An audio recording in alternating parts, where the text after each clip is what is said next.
இன்னைக்கு நம்ம பார்த்த படம் தான் கிங்டம். 2025ல தமிழ் டப்ல ரிலீஸ் ஆயிருக்க விஜய் தேவர்கொண்டாவோட ஒரு ஆக்ஷன் த்ரில்லர் டிராமா மூவி. ரிவ்யூக்குள்ள போறதுக்கு முன்னாடி நம்மளோட சேனலை சப்ஸ்கிரைப் பண்ணி சப்போர்ட் பண்ணுங்க. இந்த வீடியோ பிடிச்சிருந்தா மறக்காம லைக் பண்ணுங்க.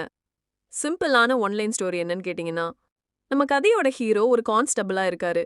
சின்ன வயசுலயே அப்பாவை கொலை பண்ணிட்டு அண்ணன் ஊரை விட்டு ஓடி போக பல வருஷமா அண்ணனை தேடிக்கிட்டு இருக்கும்போது, நம்ம கதையோட ஹீரோ ஸ்ரீலங்கால ஒரு காட்டுல அண்ணன் ஒரு ரவுடியா இருக்கிறத தெரிஞ்சுக்கிட்டு அண்ணனை காப்பாத்துறதுக்காக அண்டர் கவர் ஆபரேஷன்ல ஸ்பையா மாறி நம்ம கதையோட ஹீரோ ஸ்ரீலங்காக்கு பக்கத்துல இருக்கக்கூடிய தீவுக்கு போய் பண்ணக்கூடிய சம்பவம் என்ன, அங்க இருக்கக்கூடிய மக்களுக்கும் ஹீரோக்கும் என்ன சம்பந்தம், அண்ணனை மீட்டு காப்பாத்தி கூட்டிட்டு வந்தாரா, ஊர்ல யார் யாரெல்லாம் அட்டூழியம் பண்றாங்க, அட்டகாசம் பண்றாங்க, அந்த காட்டலுக்கு பின்னாடி நடக்கக்கூடிய ஸ்மக்லிங் ஆக்டிவிட்டியை வச்சு இவங்க என்ன கதை சொல்லியிருக்காங்கங்கிறத இந்த படம் பார்த்தே நீங்க தெரிஞ்சுக்கோங்க. படத்தோட ஓப்பனிங்ல 1000ல் ஒருவன் சீனை ரீக்ரியேட் பண்ற மாதிரி தலைவன் வருவான், உயிர் கொடுப்பான், மீட்டெடுப்பான்னு சொல்லி ஒரு சம்பவம் பண்ணிருப்பாங்க. ரெட்ரோ படத்தை பாதியை இன்ஸ்பயர் பண்ணி இங்க ரீக்ரியேட் பண்ணது மட்டும் இல்லாம, பழைய எம்ஜிஆர் படத்துல அண்ணன் தம்பி பாசத்தை வச்சு ஒருத்தன் போலீஸா இருப்பான், ஒருத்தன் திருடனா இருப்பாங்கிற கம்பி கட்டுற கதையெல்லாம் வளைச்சுதான் இங்க ஸ்டோரி ரொம்ப ஃபெமிலியரா சிமிலரான சப்ஜெக்ட்ல எடுத்து பிரசன்ட் பண்ணிருக்காங்க. பட் பெர்ஃபார்மன்ஸ்ல எல்லாருமே அட்டகாசம் பண்ணிருக்காங்கங்கிறத இந்த படம் பார்க்கும்போது உங்களால தெரிஞ்சுக்க முடியும்.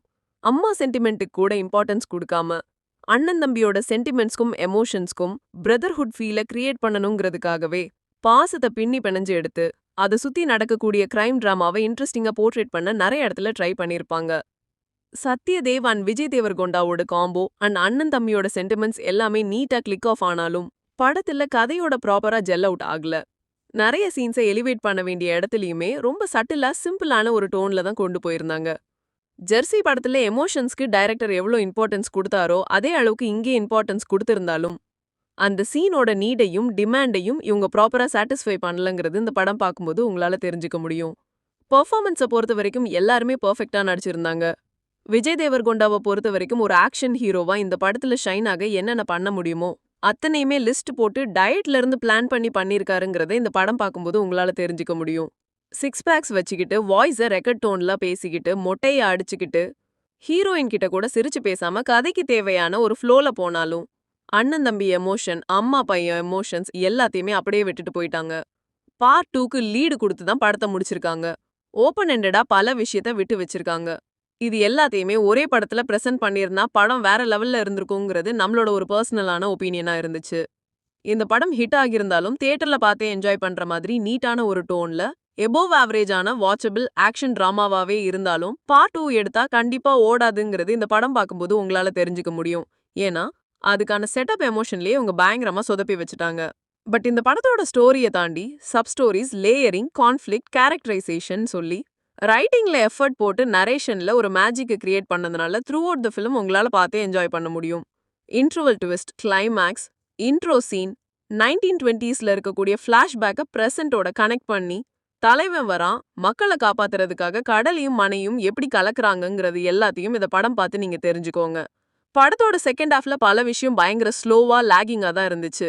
ஸ்டோரியை பொறுத்த வரைக்கும் ரொம்ப ஸ்ட்ரைட் ஃபார்வர்டான ஒரு ஒன்லைன் ஸ்டோரி டிராமா தான் எடுத்து இவங்க ரீக்ரியேட் பண்ணியிருக்காங்க. இந்த படத்தை பண்றதுக்காக 2 வருஷம் டைம் எடுத்துக்கிட்டீங்கன்னு கேட்குற லெவலுக்கு நிறைய ஃபுட்டேஜஸை எக்ஸ்ட்ராவா தான் எடுத்து பிரசன்ட் பண்ணியிருக்காங்க. லவ் டிராமாவை பெருசா கலக்காம விட்டதுனாலேயே படம் தப்பிச்சிருச்சுன்னு நீங்களே பல இடத்துல ஃபீல் பண்ணுவீங்க. பட் ஹீரோயின் பண்ண ஒரே ஒரு விஷயத்தினால தான் பார்ட் 2க்கு படத்துக்கு லீடு கொடுத்தேன்னு சொல்லி முட்டு கொடுத்ததெல்லாம் கொஞ்சம் ஓவரா தான் இருக்கு. படத்தோட ஸ்டோரி ரொம்ப பெருசா இம்ப்ரெசிவா இம்பாக்ட்ஃபுல்லா இல்லாம போயிடுச்சு. பல சீன்ஸ் ஈஸியா ப்ரெடிக்ட் பண்ற மாதிரி டெம்ப்ளேட்டட் டிராமாவில தான் இவங்க ரீக்ரியேட் பண்ணியிருக்காங்க. தெலுங்கு சினிமாக்கு தேவையான அத்தனை மாஸ் மசாலா கமர்ஷியல் எலமெண்ட்டையும் கலந்து எடுத்திருக்காங்க. வில்லனோட கேரக்டரைசேஷன் அல்டிமேட்டா இருந்துச்சு. சந்தீப் வங்காரெட்டியோட அனிமல் படத்துல வரக்கூடிய நம்ம ஹீரோவோட பெர்ஃபார்மன்ஸ் லெவலுக்கு இந்த படத்துல வெள்ளை சட்டை, வெள்ளை வேட்டி கட்டிக்கிட்டு கோடாரி எடுத்துக்கிட்டு அத்தனை பேரையும் வெட்டி தள்ளி ரத்தத்துல குளிக்கிற சீன் எல்லாமே அட்டகாசமா இருந்துச்சு. அந்த சீனோட எலிவேஷன் டாப் நாச்சா இருந்துச்சு. அங்க ஹீரோ வந்து சம்பவம் பண்ணியிருந்தா வாவுன்னு இருந்திருக்கும். இன்டர்வல் சீன் மாசா பார்க்க எலிவேஷனா சூப்பரா இருந்தாலும் ஒரு படத்தோட பேசிக் லாஜிக்லயே பல இடத்துல அடி வாங்கிருச்சுங்கிறது இந்த படத்தோட அந்த ஒரு சீன் பார்க்கும்போதே உங்களால புரிஞ்சுக்க முடியுங்க. பட் அந்த மாதிரி நிறைய மொமெண்ட்டை மிஸ் பண்ணி ட்விஸ்ட் கொடுத்து பார்ட் 2க்கு லீடு கொடுக்குறேன்னு சொல்லி கதையை இழுத்தது தான் மிகப்பெரிய டிசப்பாயின்ட்மெண்ட்டை கிரியேட் பண்ணியிருக்குங்கிறது இந்த படம் பார்க்கும்போது நீங்களே ஃபீல் பண்ணுவீங்க. ஒரு கதைக்கு தேவையான அத்தனை எலமெண்ட்டும் இருந்தாலும் வெட்டி பிரிச்சு 2ஆ பிரசன்ட் பண்ணணும்னு நினைக்கும் போதே படம் பல இடத்துல அடி வாங்குது. 2.25 மணி நேரத்துக்கு ஜவ்வா இழுத்துட்டாங்க. இதை இன்னுமே 2.5 மணி நேரத்துக்குள்ள ட்ரிம் ஆஃப் பண்ணியிருந்தாலே இன்னும் என்கேஜிங்கா இருந்திருக்குங்கிறது நம்மளோட ஒரு பர்சனலான ஒப்பீனியனா இருந்துச்சு. ஸோ டைம் பாஸ்க்காக பார்த்து என்ஜாய் பண்ற மாதிரியான விஜய் தேவர்குண்டாவோட ஒரு action thriller drama movie. One time வாட்சபிளான ஒரு ஆவரேஜ் டீசென்ட் வாட்ச் மூவிங்கிறத மனசுல வச்சுக்கோங்க. இந்த கிங்டம் மூவிக்கு நம்ம தரக்கூடிய ரேட்டிங் எவ்வளோன்னு கேட்டிங்கன்னா 6.4 அவுட் ஆஃப் 10. இந்த வீடியோ உங்களுக்கு பிடிச்சிருந்தா லைக் பண்ணி, கமெண்ட் பண்ணி, ஷேர் பண்ணி, சப்ஸ்கிரைப் பண்ணி சப்போர்ட் பண்ணுங்க.